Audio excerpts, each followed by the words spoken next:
Okay, this is Thursday, February 19th. Sitting in my kitchen, heating up a kettle of water so I can make a cup of instant coffee. And the landlord has his repair crew fixing something here again. And there's been a big debate between me and him. He wanted to raise the rent. He recently bought the building a few months ago, came here with a lease, said, here, sign the lease, I'm raising the rent. And I says, okay, well, I'm not signing the lease or paying the rent increase. I've been paying the rent, but I refuse to pay the increase because all the needed repairs weren't done. And that's why the previous landlord sold the building, and I tried to explain to him because they didn't want to make the repairs either, and they said to avoid that, they'll just sell the building. And I told him, if you want to complain about your, because he said, I raised the rent and, I need my money and I'll lose out money. And so it's been an argument. And he had a lawyer call me, and he told the lawyer I wasn't paying the rent. So that's what the lawyer called me. Said the landlord said I wasn't paying the rent. I need to pay the rent or make. I said, no, I've been paying the rent. I just haven't paid the increase, and I'm not signing the lease because he's not making the necessary repairs. Multiple leaks to the ceilings, a few years back after the first, or the second leak after the second leak, they told me not to worry about it, and they'll just paint. They'll paint the apartment for me. They were supposed to paint it after I moved in anyways, because I rushed to move in because I needed to get my knees operated out quick, fast, in a hurry. So I was over anxious and overlooked that lapse and said we can do this later, which was agreed upon. I had no problem with that. I didn't have anything, so when I moved in, all I had was a bed, my dresser, and a TV and a chair in the front room. That was it. So the painting didn't get done. I bought some stuff. The building exchanged hands. The painting still didn't get done. But anyways, they complained to me about over my water usage, and I said, so you came to fix the faucets. The faucets were leaking. And so they first there was a bathtub faucet they replaced. That was really bad. Left the bathroom humid all the time. It was the hot water. It was leaking all the time. And then they replaced that, but the bathroom sink was leaking, and they said, it's not that bad. And it got worse, and nothing was done about it. And finally, they came to replace the faucet. It turns out the guy couldn't replace the faucet because the lines were frozen on due to rust and mold, and he said he has to replace the whole thing, the whole sink. So he bought a sink, and he came back, and it wouldn't fit on the cabinet because it was antiquated. It's older than I am. So he had to go get a new cabinet. And anyways, it was all warped and it was moldy. I told him to wire, just take the sink. But anyway, so he came back with the cabinet and the sink and replaced the bathroom sink. And then I said, hey, what about the toilet? It's wobbly. It's only got one bolt, and that bolt is all rusted, and that's going to come off. Yeah, we'll get to it. Oh, man, they just got around to it, and that was after the building exchanged hands. They just fixed the bathroom ceiling, replaced it, because I was afraid it was going to fall in on me because of the multiple leaks in there. And they finally had a guy come over here, and he went in the bathroom, and he touched it. It moved a little bit, Oh, that's got to come down, and him and his friend left, and they came back with an extra guy, and that extra guy decided he was going to paint. Nobody told me. He didn't take nothing out of my kitchen. And I started yelling. Turns out he didn't speak English. I didn't speak stupid. And told him, what's wrong with you? You can't. I didn't know they were going to paint. Nobody told me they were going to paint. That was instantaneous, spontaneous, by the landlords. So I yelled at the guy, and then the one guy that could speak English somewhat came out and, what's this idiot doing? He's going to paint us. Why did nobody tell me? He could have take these stools out of here. I said, everything. And he said, yeah, but, I said, no, everything's on wheels. My kitchen table's on wheels. See my cart over there, that's on wheels. My table, and 4 stools.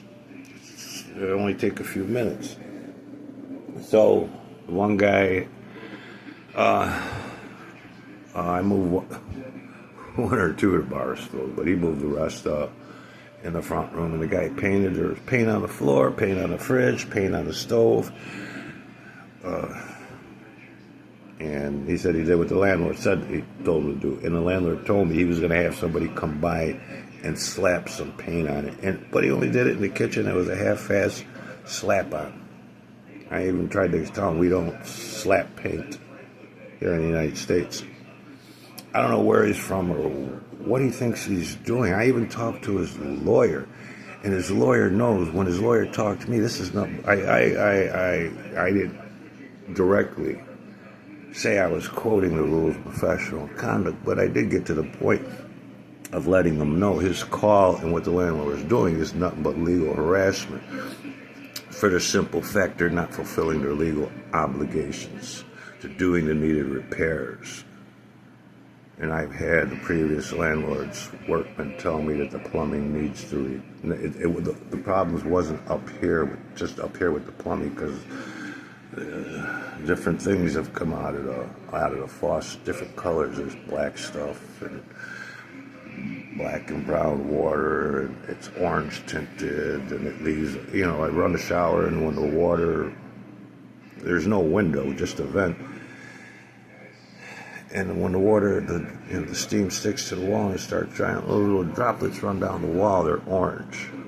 It leaves orange stains on the wall. So I got to clean it at least twice a week, otherwise it doesn't look right to me, And the paint job they did half is in there. And even now, just like 2 weeks ago, they were doing work upstairs, and now there's another leak in the bathroom ceiling, another one. A freshly repaired ceiling, freshly painted.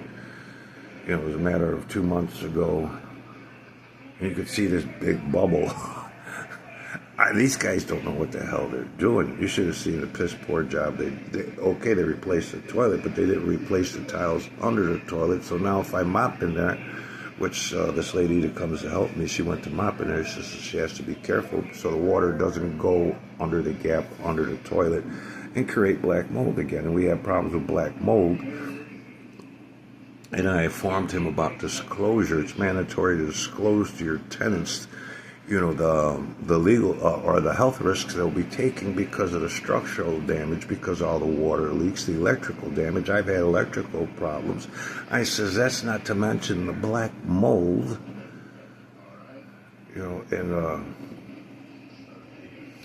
so I am quite sure his lawyer is legally obligated to tell him that, and. So the landlord hasn't bothered me. The lawyer hasn't called me again. First he was about eviction. Then he said, no, well, I'll talk. He's supposed to talk to the landlord. And the landlord says, no, we're not evicting you. I'm suing you because you didn't pay that $150 a month rent increase. And I'm suing you for not paying for the rent increase for all those months. So that's, I think, 6 months. I didn't pay that $150 increase. And I told him, go ahead, take me to court. The judge is going to say, you want him to pay more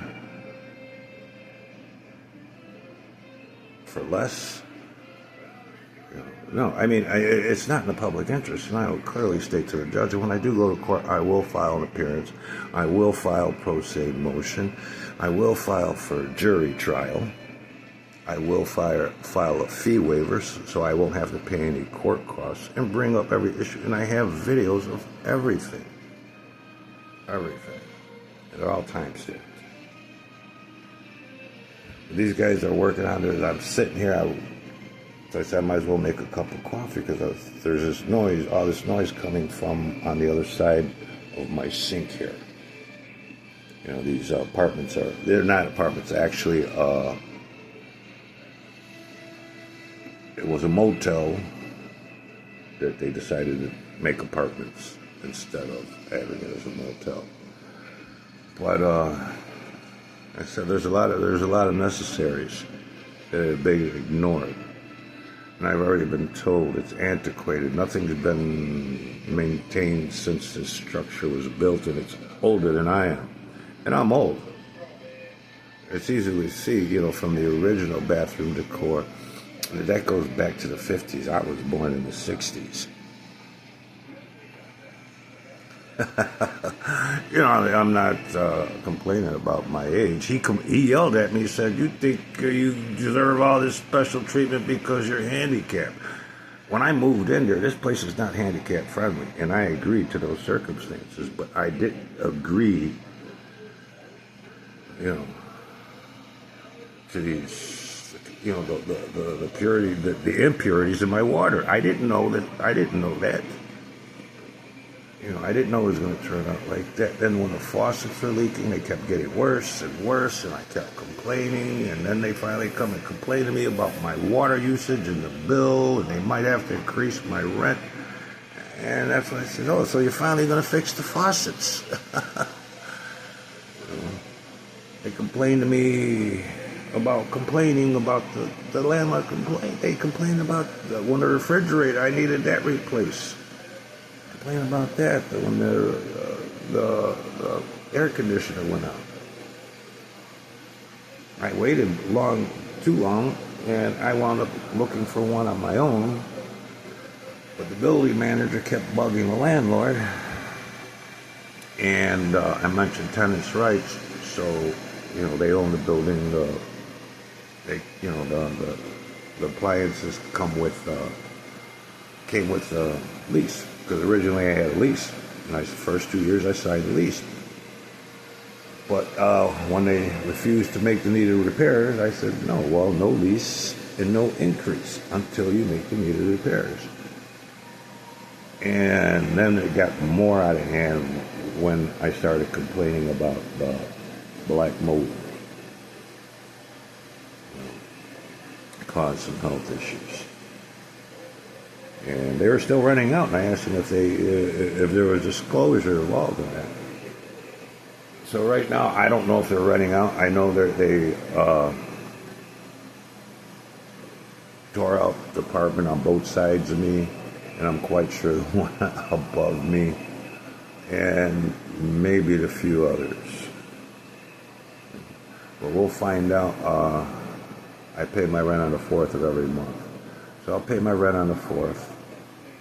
And he'll probably come to me with this ridiculous letter threatening to sue me if I don't pay the rent increase. And, then I'll have to call his lawyer. Your client is still giving me these letters. This is illegal harassment. You know that. Did you not advise your client that is illegal?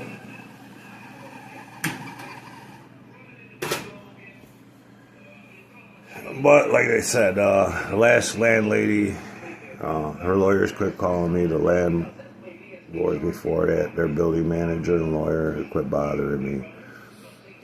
Like I said, I only had at least the first 2 years I've been here. And challenge me in court is not something they would want to do. Because even there's no laws to lock up landlords for putting people's health at risk, whether it be through black mold. I don't know how far that's gone, he told me there was no black mold. But suddenly the apartments are vacant, and they're gutting them and replacing appliances, and, I wanted to know what was going on, and they told me I'm on a need to know basis, and I don't need to know, because I didn't sign a lease, and I didn't pay the rent increase. Said I think I deserve special privileges because I'm a handicapped, disabled senior. I never asked for that. I object when people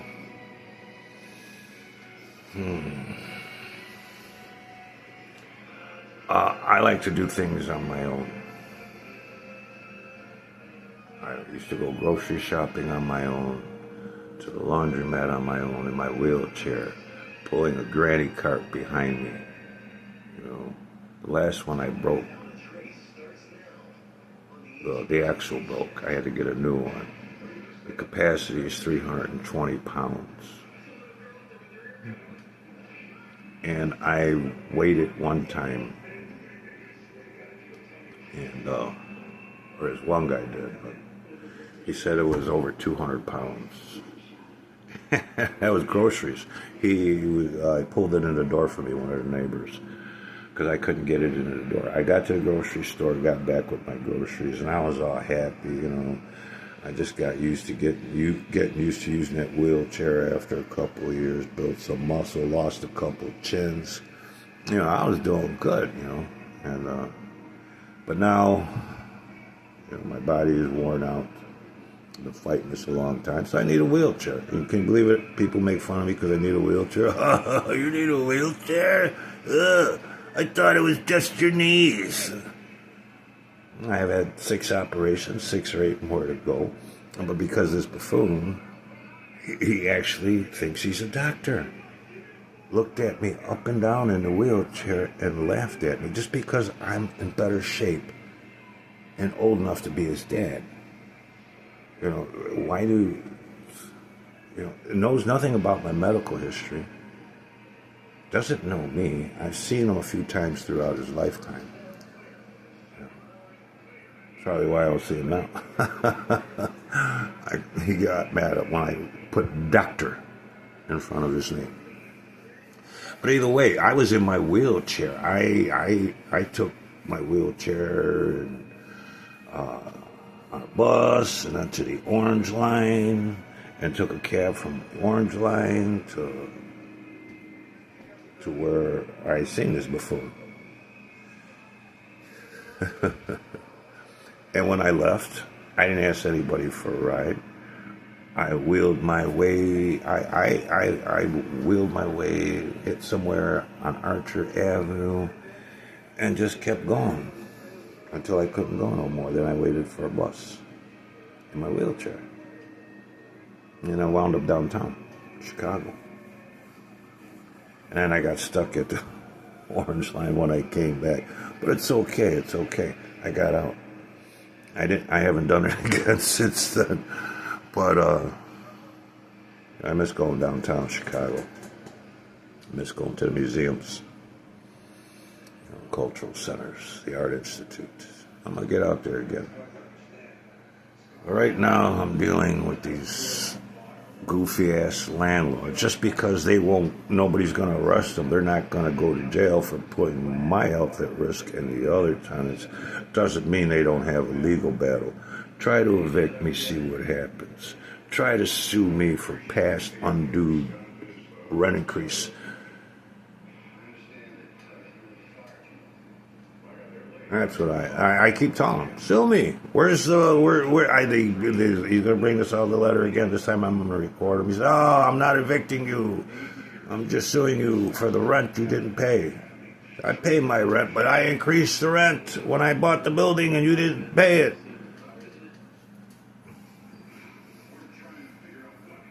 Yeah, but you didn't. His first excuse was he didn't own the building then. It wasn't his problem. Not my problem. I wasn't here then. I said, no, when you bought the building, you bought the problems that come along with it. And you can look it up on that one. They have to make the repairs, and if they sell the building before the repairs are made, they have to inform the person who's going to buy the building of these problems and come up with an agreement to make all these repairs after the building has exchanged hands. They know that. Their lawyers know that. Their lawyers know I know that. But I'm surprised it's quiet now. It's 11:04, and I woke up to banging and all kinds of noise, But still, I think I have the right to, and they know legally I do, to know what's going on. Why are they making all these repairs of these other apartments and not here? And they said nothing was wrong with the building. There's no structural damage. Well, this sounds like there's a whole lot of repair going on. And they've been messing with the water a lot. Landlord gives me, I text them, hey, where's the water? What happened to the water? Oh, it'll be on when the guys come back Monday. What? It's off since Friday? And no, no, no. So he sent somebody out. I texted him Saturday. I waited till Saturday. I said, I can't take this stuff. I'm used to bathing daily. And so he sent somebody out. And I told him, hey, I'm a Christian. I believe cleanliness is next to godliness. I'll send somebody right out. And nobody wants to mess with another man's religious beliefs. So, there's, some people think it's complicated. It's not complicated. The only thing that's complicated is nobody's going to jail for knowingly and willingly renting out subpar rentals. I'm on SSDI. I don't have a lot. So I went to the town hall. They didn't, we only got one building inspector and he's on part-time, all these cuts. I said, the deregulation, huh? You know how rich people pay for all that deregulation. You hear these politicians talking about, we're going to have the biggest deregulation thing going on. Yeah, well, that's deregulation usually qualifies as deprivation of rights. Your right to clean water, clean air, your unpolluted lands. If you looked up the public trust doctrine, you could understand it. I've forgotten what state it was. I think it's Alabama. It's on my page of legal reform, where these kids, 8 to 20, sued the state because the state did something and it polluted the land they lived on. So they sued them in court, and the state had to come in there and make all the necessary repairs and give these kids some money. It was a family thing. Kids. Parents could afford a lawyer or something like that. But I've been teaching people law for a long time. There's a lot of things you could do. You just don't know you can because you never bothered to read these laws. You trust somebody else to read them to you. What I teach you on my page, Legal Reform, is to read them yourself. And I instruct you to use the letter of the law, because violation of the letter of the law are stiff and stern. Penalties include fines, removal from public service, and incarceration. And if death is involved, one can receive the death penalty. And I am just quoting the law. Okay, I'm a stickler for the law. Okay, so remember, any law you read, stick to the letter of the law. And I mention it to attorneys all the time. And that's why his attorney hasn't called me back. That's right, to sue me for... first he said I wasn't paying rent. I said, no, I pay rent, just I didn't pay the rent increase. And on the internet, they tell you there's all these different things you can do. You don't have to pay the rent, but you could put it in an account, I mean, it would be easiest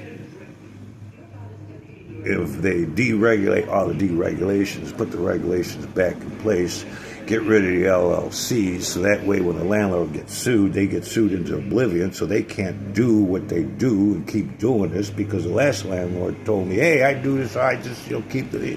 She said, she openly admitted it, she purchases the building, raises the rent, keeps it for a few years, moves on to the next, sells that, moves on to the next building, buys the building and raises the rent, and she said she don't have to do shit. So what are you gonna do? You sue me? I got LLC, limited liability, not in the public interest, clearly in the interest of the buck. They're at it again here.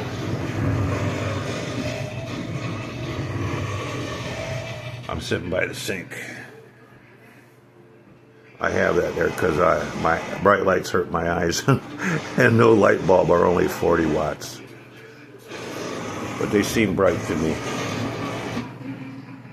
Most of the time I unscrew one, so only one light is shining. But I have seriously bad migraines, and bright lights, too bright, so I get kicked in the head by a horse. What they're doing, but they've been at it for a long time. All right, I'm gonna let you go. I just wanted to talk to you about complications I'm having here. But if it wasn't for all that damn deregulation, you know, all us renters, across the United States wouldn't be having these problems. I've seen a lot of seniors living in affordable housing, and the heat don't work, so they had to buy portable heaters. And one lady says that's not good enough, so she got her stove open, and it's whoa. A lack of preventive maintenance. Seriously, preventive maintenance. Why do they always wait till it breaks to fix it? I worked as a mechanic, and I got fired because I was always, consistently into the preventive maintenance thing. And sometimes I was told to do something, out of place. So you fix one thing, play with something else. That way they come back, and I am a man of ethics, and I couldn't do that. So I got fired 3 times, and just figured that wasn't the opportunity for me. I didn't go to school for that. I just read a lot of books, and I learned how to fix things, cars. I read some books, and taking apart electronics and put them back together. I refurbished a computer. I like to read.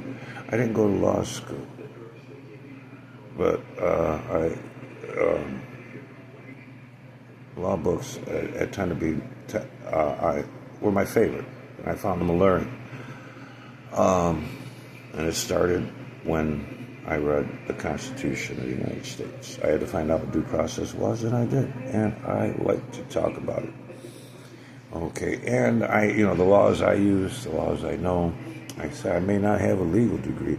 My academic credentials don't exceed that of a GED, but here I am. I'm still making it. I had to sue SSA to get SSDI. They denied me 3 times, 3 appeals, shot me down 9 years. And in the 10th year, what saved me was knowing the rules of professional conduct and the code of judicial conduct and bringing those with me. I also brought the complaint forms. And that's what saved me. I didn't have to say. The only thing I had to mention was when the judge ordered a break. They were lambasting me for a couple hours, and so we're going to take a break now, 15-minute break. I went outside for a cigarette. Lawyer come out to tell me I was surely going to lose. And when I said, see what this is, I showed him the rules, the codes, complaint forms. They were already filled out. He ran inside, came back out, said, oh, okay, it's over. You got your back pay, and you have your red, white, and blue card. And soon after I got that red, white, and blue card, I got my knees and ankles fixed quick, fast, and because I didn't need a referral. So I went straight to the ortho. I had that doctor to agree to fix my knees within a couple of months. I had both knees and both wrists fixed that I was trying to get done for years, but I couldn't because I couldn't get a referral. Because before you can see a specialist, you need a referral. And none of my PCPs would give me a referral. Hey, you don't need to go there. Just come here. And we got drugs. We got prescriptions. And I don't want to go on that. We've gotten in arguments. Doctors refused to see me, told me to find another doctor because I wouldn't do the lifelong drug thing, But, good thing I didn't take their advice. And when I finally got the red, white, and blue card, I need to see a specialist. I just go. But right now, for years, 6 years, I've been trying to find a specialist to do my ankles. I have specialists that do my fingers and my toes, but until I fix my ankles, I'm still going to have these problems with them giving out on me and me hitting the ground. I already hurt my knees and my shoulders because I already had 2 specialists turn me down because I'm not going through the process. The x-rays, the shots, the extensive use of medications, painkillers, muscle relaxers, eventually something for constipation because I won't be able to take a drop of deuce anymore, because that's what happens from long-term use, of these. They're not meant for long-term use, those prescription medications. They're just meant to hold me over until they can do the necessaries. And that's all I want to do, get to the necessaries. You know, they both, ortho said they could fix my ankle. So right now, I'm having a hard time. But, you know what I do. If you see my videos on legal reform, I'm going to keep doing it. I'm going to keep moving forward, even if I got to do it alone. One way or another, I'm going to change things, you know. Even if I can't. All my life, people told me, you know, what good do you think learning all this is going to do? What good do you think you're going to do? You know, I had a couple people remind me consistently that I don't have any children, and they mean biologically. But children have come through my life numerous times, and I always found it necessary to see to it that they have what I lacked when I was growing up, a childhood, toys, fun, cartoons, literature, books, you know, movies, arts, sciences, museums, music, education. If I had it my way, all of you would know what I know, and I would start you at the age I started, 10 years old. And then by the time I was 20, dang, I was booming, man. But, you know, I didn't make any money, you know, because, you know, if you don't have a degree, you can't practice law.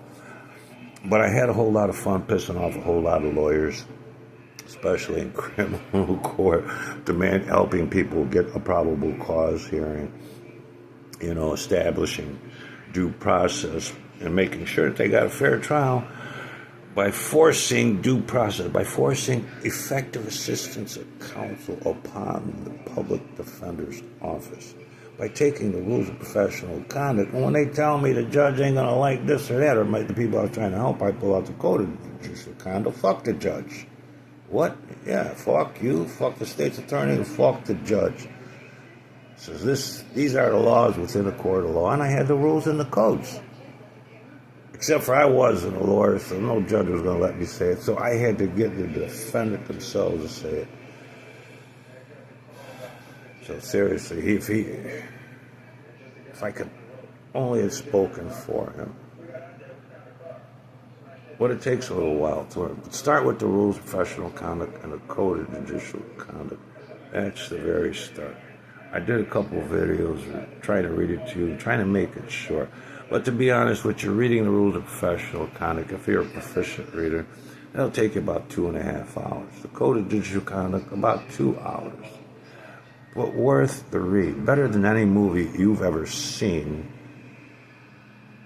You know, if you ever had any dealings with the legal system, if you ever needed a lawyer for anything, you should definitely know the rules of professional conduct.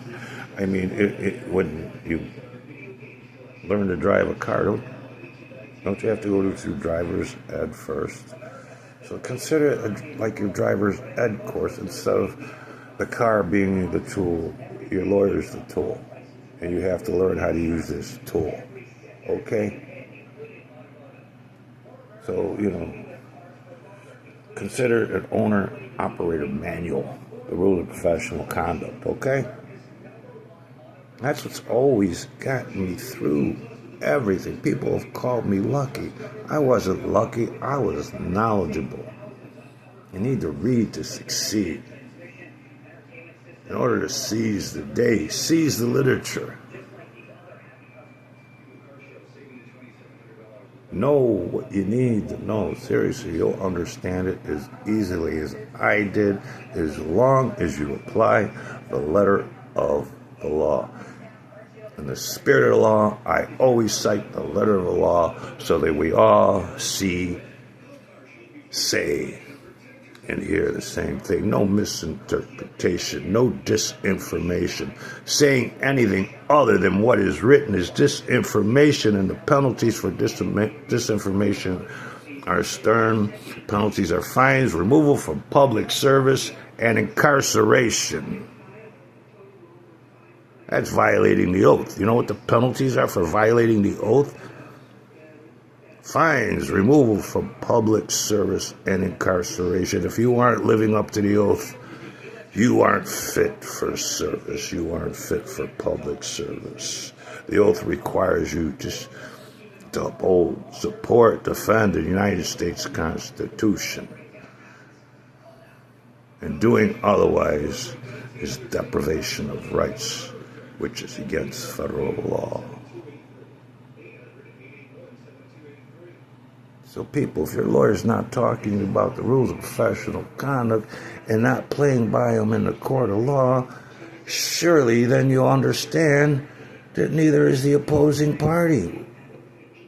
Whether it be the public defense, it's always the public, but the state's attorney, or the lawyer in guardianship, or in conservatorship, or taking your children. My God, read the rules. Nobody's doing that. That's deprivation of rights. Nobody's reporting misconduct. Misconduct is mandatory in both the rules and the codes.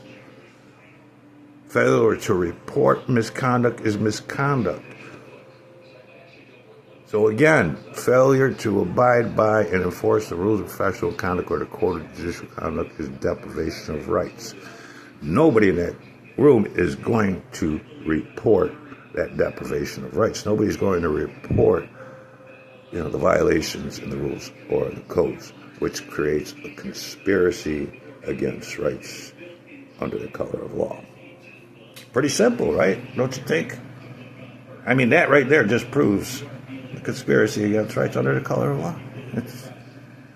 It's astoundingly simple. I put it together when I was almost 18. Come on, if I can do it. All it took was reading it. I already knew the letter of the law.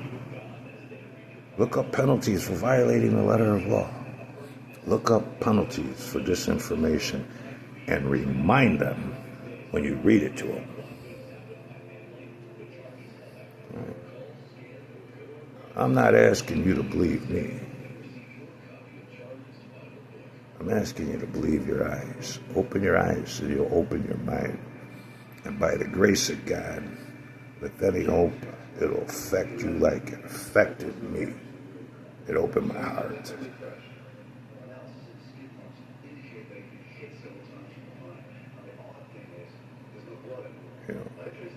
When I read the Declaration of Independence, the Constitution,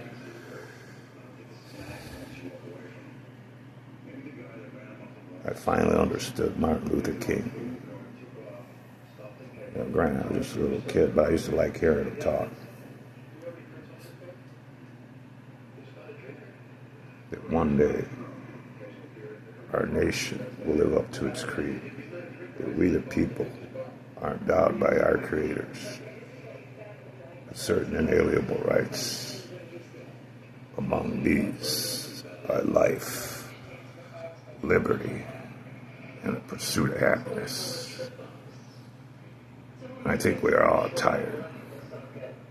I am definitely tired of living in fear of my life, liberty, and pursuit of happiness. So I use the law. When you use the written law, you got to take it with you, because they're not going to let you take your iPhone or iPad. They're not going to let you bring these books with you.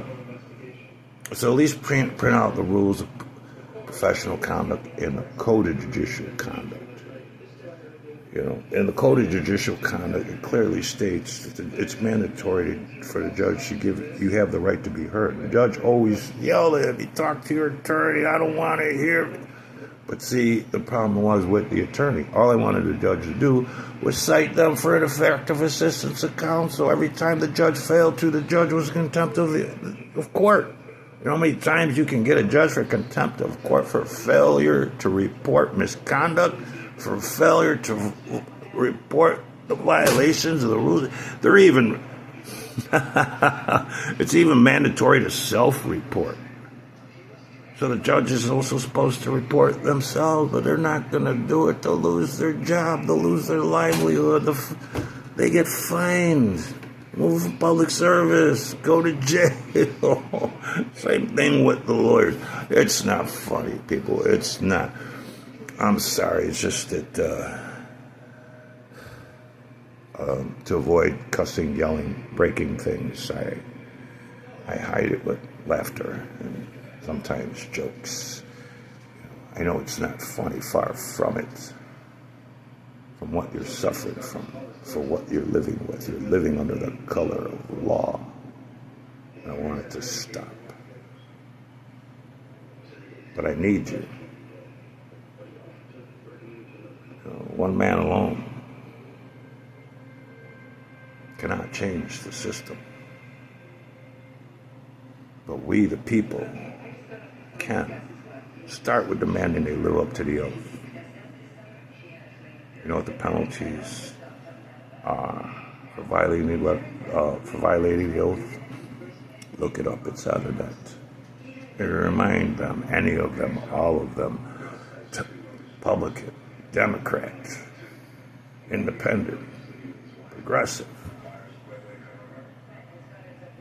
Remind every public servant, those behind the badge, those in every uniform. Remind them of the oath and the penalties of violating that oath. That's the start. And I have so much more to talk about, but I don't have the time. It shows I'm running at 41:25, and I try to keep it to an hour. All right, I'm going to let you go now, all right? I want to wish you a good night. May your Creator always rain blessings. May He always be with you. I wish you a long life and good health. May peace and happiness always be with you. Good night.